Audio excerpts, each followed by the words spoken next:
Olá, está começando mais um programa Crescendo em Cristo, aqui pela Rádio CPT, a rádio que é uma boa companhia para você. Eu sou o comunicador Felipe Eusébio, pastor da Igreja Evangélica Luterana do Brasil, na congregação São Lucas de Porto Alegre. E é uma alegria ter você ouvindo a nossa rádio. Nosso programa de hoje nós vamos estudar o capítulo 14 do Evangelho de Marcos, que é um capítulo relativamente extenso, e nós vamos ler ele e chamar a atenção em alguns pontos importantes, aonde eu quero trazer algumas colocações para vocês nesses primeiros momentos, antes de entrar no texto. Mas é um capítulo que começa ali mais ou menos por terça ou quarta-feira da semana mais importante das semanas para nós cristãos, que é a semana da paixão e morte de Jesus Cristo. E a partir disso, então, os judeus estão nesse capítulo já planejando e fazendo de tudo para conseguir matar Jesus. Temos a traição de Judas, temos a negação de Pedro, temos a instituição da Santa Ceia, que é fantástico, que é magnífico também. E a partir disso, então, nós queremos, com essas palavras introdutórias, dar sequência a esses estudos no Evangelho de Marcos.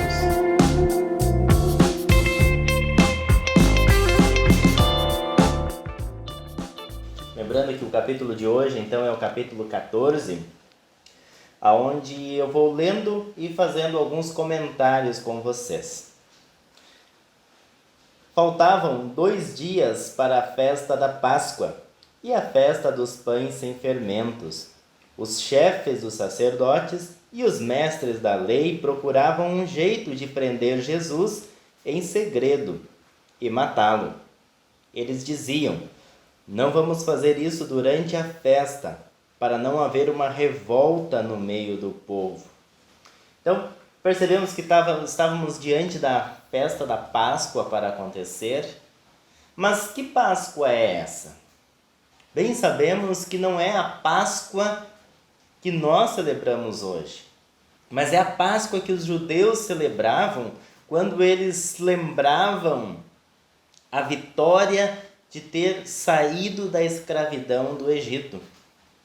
E essa festa tinha também esse momento de celebrar a ceia e comer o carneiro, que é a ceia pascal, que muitos de nós também temos a oportunidade de quando em quando participar, onde há toda uma ordem, toda uma sequência de rituais a partir da onde a ceia ela acontece, que tinha a ver com essa lembrança de tempos difíceis que o povo tinha vivido e vivia quando escravos no Egito, e ao mesmo tempo também ela apontava para a ceia do Novo Testamento.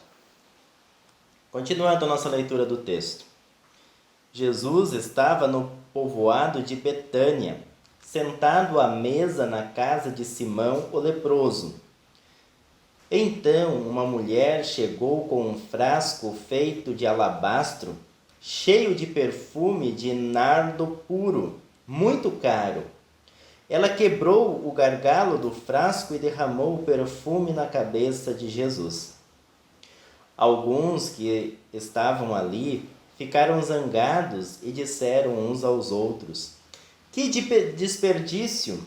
Esse perfume poderia ter sido vendido por mais de 300 moedas de prata, que poderiam ser dadas aos pobres." Eles criticavam a mulher com dureza, mas Jesus disse: "Deixe essa mulher em paz. Por que é que vocês estão aborrecendo? Ela fez para mim uma coisa muito boa. Para os pobres, eles estão sempre com vocês. E em qualquer ocasião que vocês quiserem, poderão ajudá-los. Mas eu não estarei sempre com vocês." Ela fez tudo o que pôde, pois antes da minha morte veio perfumar o meu corpo para o meu sepultamento. Eu afirmo a vocês que isto é verdade. Em qualquer lugar do mundo onde o Evangelho for anunciado, será contado o que ela fez.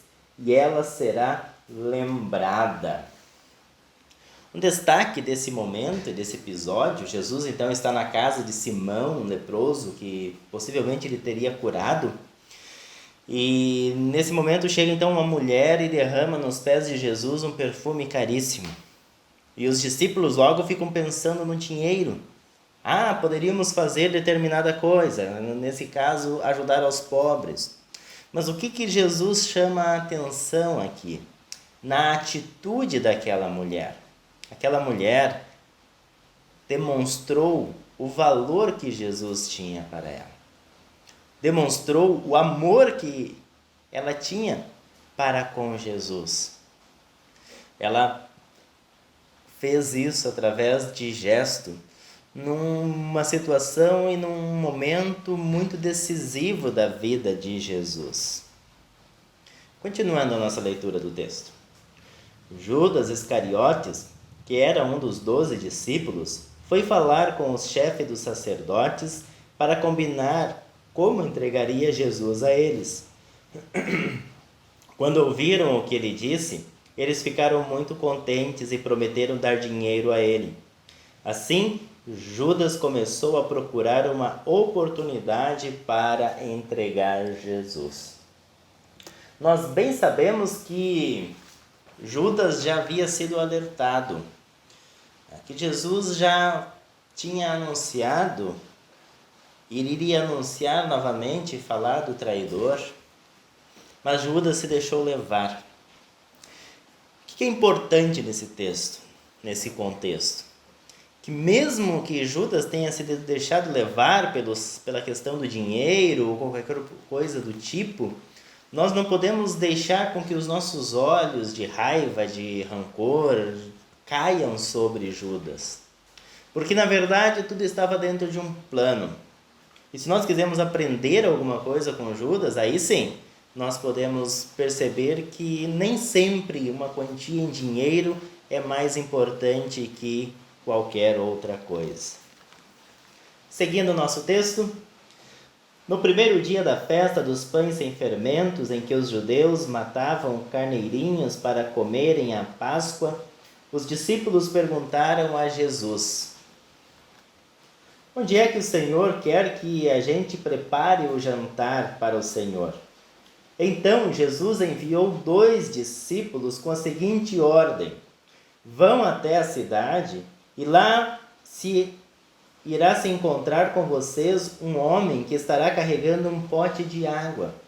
Vão atrás desse homem e diga ao dono da casa que ele entrar, que o mestre manda perguntar: onde fica a sala em que eu e os meus discípulos vamos comer o jantar da Páscoa?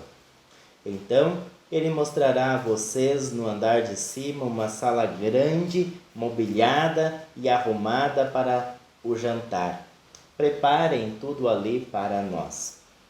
Os 2 discípulos foram até a cidade e encontraram tudo como Jesus tinha dito. Então prepararam o jantar da Páscoa. Quando anoiteceu, Jesus chegou com os 12 discípulos. Enquanto estavam na mesa no meio do jantar, ele disse: eu afirmo a vocês que isto é verdade, um de vocês que está comendo comigo vai me trair.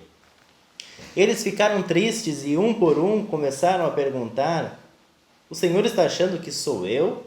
Está? Jesus respondeu: é um de vocês, é o que está comendo no mesmo prato que eu. Pois o Filho do Homem vai morrer da maneira como dizem as Escrituras Sagradas, mas ai daqueles que está traindo o Filho do Homem. Seria melhor que ele nunca tivesse nascido. Então Jesus demonstra mais uma vez para os discípulos a sua autoridade e a sua onisciência. Que de fato ele era o Deus homem, quando ele manda os discípulos e dizem: vocês vão encontrar o seguinte homem, a seguinte casa, e lá vocês vão preparar o jantar desta e desta maneira. Também as palavras finais desse pequeno trecho, quando Jesus diz: o homem, ou melhor, o Filho do Homem vai morrer da maneira como dizem as Escrituras Sagradas. Mais uma vez fica claro, queridos ouvintes, que nos acompanham que esta morte de Jesus e que tudo que nós estamos lendo e que está acontecendo e que ainda vai acontecer está dentro do plano de Deus. Está dentro do plano de salvação de Deus. Continuando a nossa leitura. Enquanto estavam comendo, Jesus pegou o pão e deu graças a Deus. Depois partiu o pão e deu aos discípulos, dizendo: peguem, isto é o meu corpo. Em seguida, pegou o cálice de vinho e agradeceu a Deus. Depois passou o cálice aos discípulos e todos beberam do vinho. Então Jesus disse: isto é o meu sangue que é derramado em favor de muitos, o sangue que garante a aliança feita por Deus com o seu povo. Eu afirmo a vocês que isto é verdade. Nunca mais beberei deste vinho, até o dia em que beber com vocês um vinho no novo reino de Deus. Então eles cantaram canções e louvor e foram para o Monte das Oliveiras. Aqui, prezado ouvinte, você que nos acompanha também e nos assiste, Jesus institui a Santa Ceia, que é a ceia que nós celebramos hoje nos nossos cultos. O que é esta ceia celebrada? Ela não é uma invenção humana, ela não é uma coisa que o ser humano ou que a igreja resolveu fazer, mas Jesus a instituiu. Em outro texto ele vai dizer: façam isso em memória de mim. Ou seja, a Santa Ceia é um alimento espiritual, que não deve ser vista como um ritual, que não deve ser vista como uma presença simbólica de Cristo, como uma lembrança desse fato e dessa ordem de Jesus. Mas nós temos pela Santa Ceia unido o pão e o vinho com a palavra de Deus, a união sacramental. É um sacramento, é um mistério onde Cristo está realmente presente na Santa Ceia. E nós recebemos no pão e no vinho o seu corpo e sangue. É o momento mais íntimo que nós podemos ter com o nosso Salvador. Quando o nosso Salvador, sabendo da nossa necessidade de ver e de pegar as coisas, ele se torna visível e palpável no pão e no vinho. Por isso, ela é o grande banquete celeste. Por isso Jesus diz: venham a mim todos os que estão cansados de carregar as suas pesadas cargas, que são os pecados, e eu lhes darei descanso. Isto é a ceia do Senhor. É isso que Jesus está instituindo aqui, prestes a ser preso. Na noite em que ele foi traído, na noite em que ele foi preso, ele celebra o jantar, ele celebra a Páscoa do Antigo Testamento e institui esse grande banquete que a cada culto que nós celebramos, nós nos unimos a toda a igreja cristã e a toda a companhia celeste, celebramos a antecipação do grande banquete celeste que nos aguarda na vida eterna no céu. Seguimos com a nossa leitura.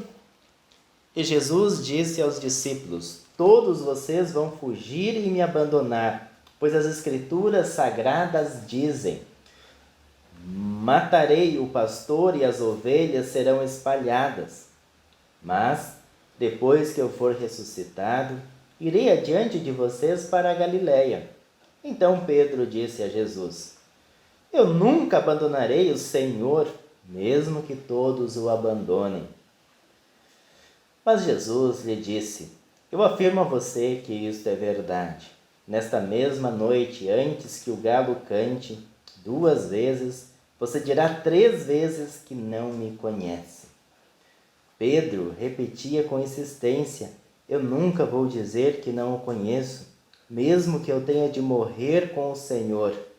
E todos os outros discípulos disseram a mesma coisa. Aqui nós temos a palavra de Pedro, o grande Pedro, que diz: Senhor, eu não vou te abandonar, Senhor, eu vou estar contigo. Será que seria isso mesmo? Continuamos a nossa história. Jesus e os discípulos foram a um lugar chamado Getsêmani. E Jesus lhe disse: Sentem-se aqui enquanto eu vou orar. Então Jesus foi levando consigo Pedro, Tiago e João. Ali ele começou a sentir uma tristeza e uma aflição. E disse a eles: A tristeza que eu estou sentindo é tão grande que é capaz de me matar. Fiquem aqui vigiando. Ele foi um pouco mais adiante, ajoelhou-se, encostou o rosto no chão e pediu a Deus que, se possível, afastasse dele aquela hora de sofrimento. Ele orava assim: Pai, meu Pai, Tu podes fazer todas as coisas. Afasta de mim esse cálice de sofrimento, porém que não seja feito o que eu quero, mas o que Tu queres. Depois voltou e encontrou os 3 discípulos dormindo. Então disse a Pedro: Simão, você está dormindo? Será que não pode vigiar nem 1 hora? Vigie e orem para que não sejam tentados. É fácil querer resistir à tentação. Difícil mesmo é conseguir. Jesus foi outra vez e orou, dizendo as mesmas palavras. Em seguida voltou ao lugar onde os discípulos estavam e os encontrou de novo dormindo. Eles estavam com muito sono e não conseguiam ficar com os olhos abertos, e não sabiam o que responder a Jesus.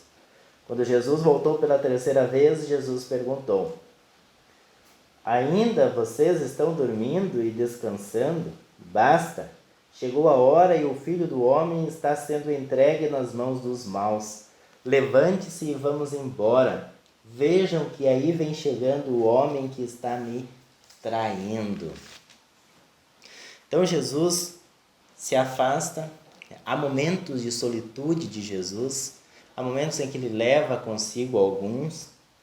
Ele pede pela vigilância.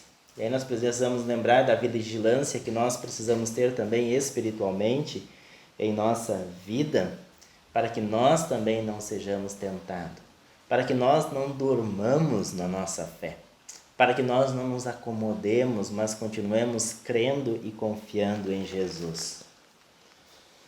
Jesus ainda estava falando quando chegou Judas, e um dos 12 vinha com ele uma multidão armada com espadas e porretes. Tinha sido mandada pelos chefes dos sacerdotes, pelos mesmos mestres da lei e pelos líderes dos judeus. O traidor tinha combinado com eles um sinal. Ele tinha dito: Prendam e levem bem seguro o homem que eu beijar, pois é ele. Logo que chegou perto de Jesus, Judas disse: Mestre, e o beijou. Então eles pegaram Jesus e o prenderam. Mas um dos que estava ali tirou a espada e atacou o empregado do grande sacerdote e cortou uma orelha. Então Jesus disse para aquela gente: Vocês vêm com espadas e porretes para me prenderem como se eu fosse um bandido? Eu estava com vocês todos os dias, ensinando no pátio do templo, e vocês não me prenderam. Mas isso está acontecendo para se cumprir o que as Escrituras Sagradas dizem. Então, todos os discípulos abandonaram Jesus e fugiram. Um jovem, enrolado num lençol, seguia Jesus. Alguns tentaram prendê-lo, mas ele largou o lençol e fugiu nu. Mais uma vez, Jesus está destacando que tudo está acontecendo para se cumprir o que as Escrituras dizem. E nós vamos para a penúltima parte do nosso texto, quando Jesus está diante do grande sumo sacerdote. Em seguida, levaram Jesus até a casa do grande sacerdote, onde estavam reunidos os chefes dos sacerdotes, alguns líderes judeus e alguns mestres da lei. Pedro seguiu Jesus de longe e entrou no pátio da casa do grande sacerdote. Ele sentou-se perto do fogo com os guardas para se esquentar. Os chefes do sacerdote e todo o conselho superior estavam procurando encontrar alguma acusação contra Jesus, a fim de o condenarem à morte, mas não conseguiram nenhuma. Muitos diziam mentiras contra eles, mas as suas histórias não combinavam umas com as outras. Alguns se levantaram acusações contra Jesus com mentiras. Eles diziam: nós ouvimos quando ele disse: vou destruir o templo que foi construído por seres humanos e em 3 dias levantarei outro que não será construído por seres humanos. Mesmo assim, as suas histórias não combinavam umas com as outras. Aí o grande sacerdote se levantou no meio de todos e perguntou a Jesus: você não vai se defender dessa acusação? Mas Jesus ficou calado e não respondeu nada. Então o grande sacerdote tornou a perguntar: você é o Messias, o Filho do Deus bendito? Jesus respondeu: sou eu, e vocês verão o Filho do Homem sentado ao lado direito de Deus Todo-Poderoso, descendo com as nuvens. Aí o grande sacerdote rasgou as suas próprias roupas e disse: não precisamos mais de testemunhas. Vocês ouviram essa blasfêmia contra Deus? Então, o que resolvem? Todos estavam contra Jesus e aí o condenaram à morte. Então, alguns começaram a cuspir nele, cobriram o rosto dele, davam bofetadas nele e perguntavam: quem foi que bateu em você? Adivinhe. E também os guardas o pegaram e lhe deram bofetadas. Notem que Jesus aqui está sendo condenado sem culpa, sem qualquer situação, sem ter encontrado absolutamente nada que o condenasse. E aqui começam as bofetadas, começa o sofrimento de Jesus.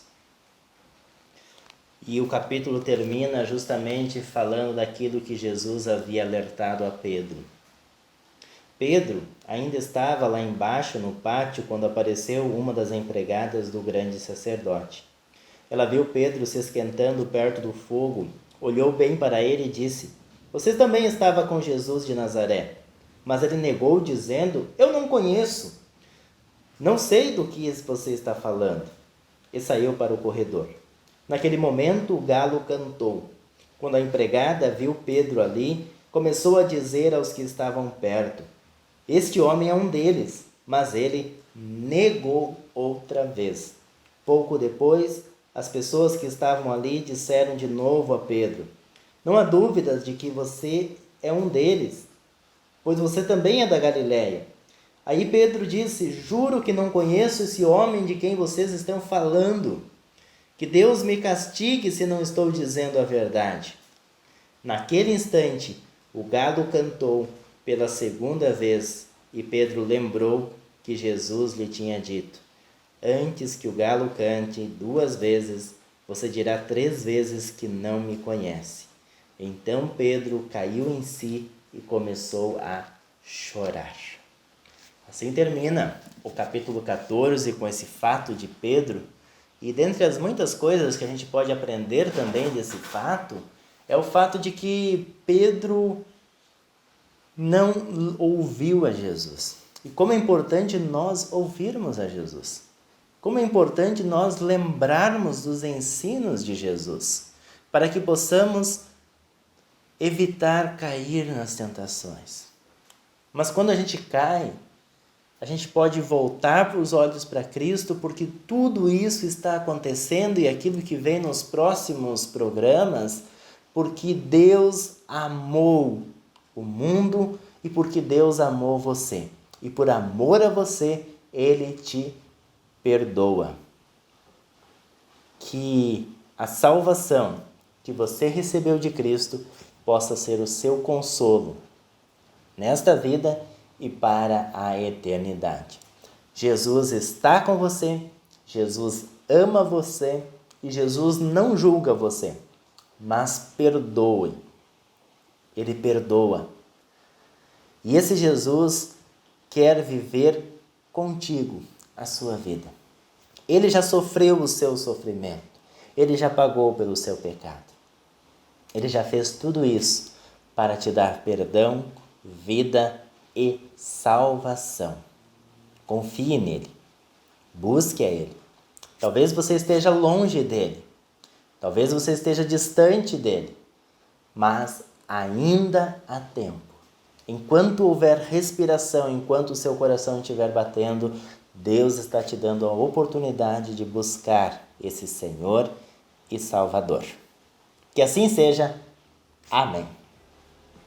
Legal? Este foi o nosso programa. Nosso estudo vai ficando por aqui.